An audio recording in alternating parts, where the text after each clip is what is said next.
अस्सलाम वालेकुम फ्रेंड्स, मेरा नाम है जिब्रान अहमद और आप मेरा चैनल देख रहे हैं बिग बर्ड्स लवर्स। उम्मीद करते हैं कि आप और आपके बर्ड्स बिल्कुल ठीक ठाक होंगे।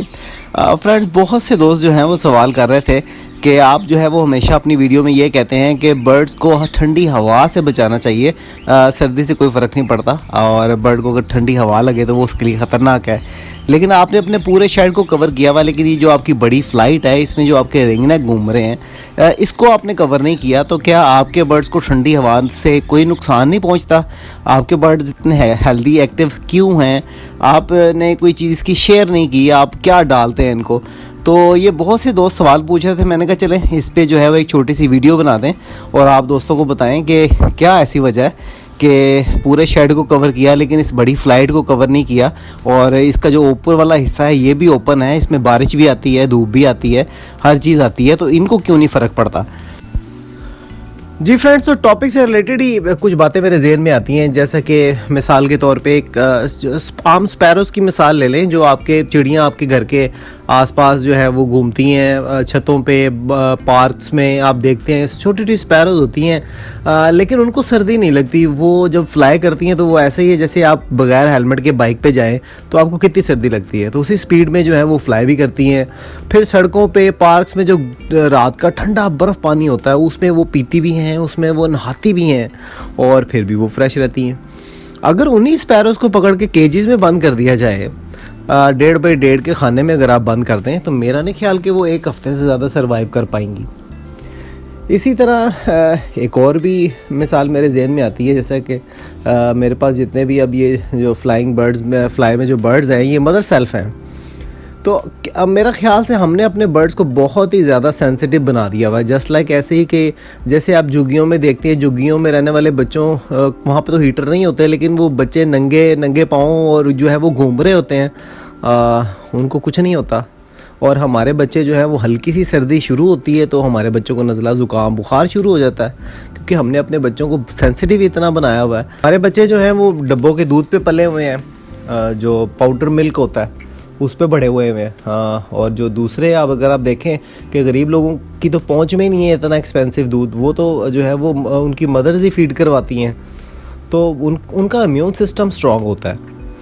तो यही जो कुछ मिसालें हैं, इस तरह की और भी बहुत सारी मिसालें हैं। तो मुझे कमेंट बॉक्स में ज़रूर बताइएगा कि क्या मैं गलत सोच रहा हूँ या मैं सही सोच रहा हूँ। मुझे आपके कमेंट्स का इंतज़ार रहेगा। तो फ्रेंड्स, एक चीज़ तो जो है वो आप अपने ज़हन में बिठा लें कि बड़े बर्ड्स और छोटे बर्ड्स में फ़र्क है। छोटे बर्ड जो हैं वो सर्दी गर्मी जो है वो उनको प्रॉब्लम होती है, ज़्यादा बर्दाश्त नहीं करते, लेकिन जो बड़े बर्ड्स होते हैं वो जो है वो ये सर्दी गर्मी जो है वो बर्दाश्त कर लेते हैं। और फ्रेंड, दूसरी बात ये है कि ज़रा सोचें, अगर सर्दी का मौसम हो और एक छोटी सी ग्राउंड हो और उसमें मैं एक बंदे को कहूँ कि वो जो है वो किसी बेंच पे बैठ जाए या जिस खड़ा हो जाए, और एक बंदे को कहूँ कि यार आप तेज़ तेज़ वॉक करो इस ग्राउंड में या जॉगिंग करो, तो आपका क्या ख्याल है कि दोनों को एक जैसी सर्दी लगेगी? बिल्कुल भी नहीं। जो जॉगिंग कर रहा है वो उसकी जो बॉडी है वो वार्म अप रहेगी। तो अगर आप नोटिस करें कि ये 25 फुट लंबी फ़्लाइट है जिसमें जो है ये बर्ड्स फ्लाई करते रहते हैं, और अक्सर जो है वो रात के टाइम कोई भी बर्ड आगे वाली साइड पे नहीं आता, हमेशा पीछे वाली साइड पे बैठता है। और अगर आप पीछे वाली साइड पे देखें तो इस पे जो है वो 8 फुट का शेड है, ठीक है, और जो कि दोनों साइडों से कवर है। एक साइड पे मेरा शेड है जिस पे प्लास्टिक लगा हुआ है, वहाँ से हवा नहीं आ सकती, और उसकी जो दूसरी साइड है वहाँ पे मेरा डव का सेटअप लगा हुआ है जो कि प्लास्टिक से कवर है। तो क्रॉस वेंटिलेशन जो है ये 8 फुट शेड की बंद हो गई, तो बर्ड जो है वो पीछे रहते हैं। दूसरी बात ये कि ये जो है इनकी जब फ्लाई करते हैं तो इनकी जो बॉडी है वो वार्म अप रहती है और जिसकी वजह से इनको सर्दी नहीं लगती। और तीसरी बात ये कि जब नॉर्मल वेदर होता है या गर्मियाँ होती हैं तो जो इनको जो मैं सीड्स डालता हूँ ना, दाना जो डालता हूँ वो जो हल्का डालता हूँ, जैसे लव बर्ड का दाना होता है उसमें थोड़ी सी सनफ्लावर्स की सीड जो है वो ज़्यादा होते हैं, लव बर्ड कॉकटेल का सीड जो है ये वो खाते हैं। और इसके अलावा जैसे ही मौसम बदलता है और मौसम जो है वो सर्दी की तरफ आता है, जैसे कि अब सर्दी बढ़ गई है तो इनका जो है वो मैंने दाना बदल दिया है। अब ये जो है वो लव बर्ड्स कॉकटेल वाला दाना नहीं खाते, अब ये जो है वो रा रिंगनेक वाला खाते हैं।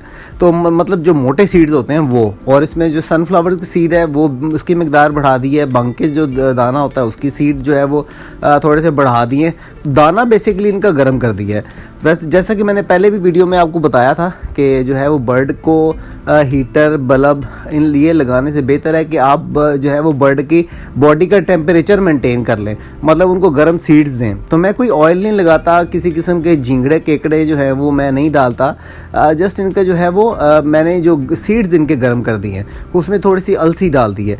तो ये जो है बर्ड जो है जब ये खाते हैं तो बिल्कुल जो है उनका बॉडी टेम्परेचर मेंटेन रहता है। दूसरा इनकी एक्सरसाइज भी हो रही है, उससे भी इनका बॉडी टेम्परेचर मेंटेन रहता है और ये हेल्दी, एक्टिव और खुश रहते हैं।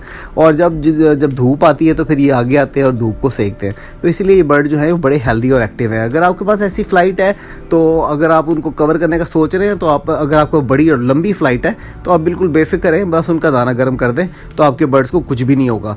और मैं यही चाहता हूँ कि मेरे पास जो बर्ड्स हों वो सर्दी और गर्मी दोनों बर्दाश्त करने के आदी हों, कि ये ना हो कि सर्दी थोड़ी ज़्यादा हो तो बर्ड इकट्ठा होकर बैठ जाए, बीमार हो जाए।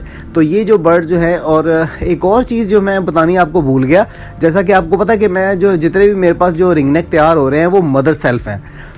तो जो मदर सेल्फ जो रिंगनेक होते हैं या जो भी बर्ड्स मदर सेल्फ होते हैं उनका इम्यून सिस्टम स्ट्रॉन्ग होता है, वो सर्दी गर्मी बर्दाश्त करते हैं बनिस्बत के जो हैंड फीडिंग के जो बर्ड पालते हैं। तो ये सारे जितने भी आप देख रहे हैं ये मदर सेल्फ हैं और इनका इम्यून सिस्टम स्ट्रॉन्ग है। और दूसरा जो है वो इनकी केयर के लिए मैंने इनका दाना गर्म किया हुआ है। तो उम्मीद करते हैं कि आपको आज की वीडियो अच्छी लगी होगी और आप समझ गए होंगे कि मैंने ये अपनी जितनी बड़ी फ़्लाइट है ये कवर क्यों नहीं की। तो मिलते हैं किसी नेक्स्ट वीडियो में नए टॉपिक के साथ। इजाज़त दीजिए, अल्लाह हाफ़िज़।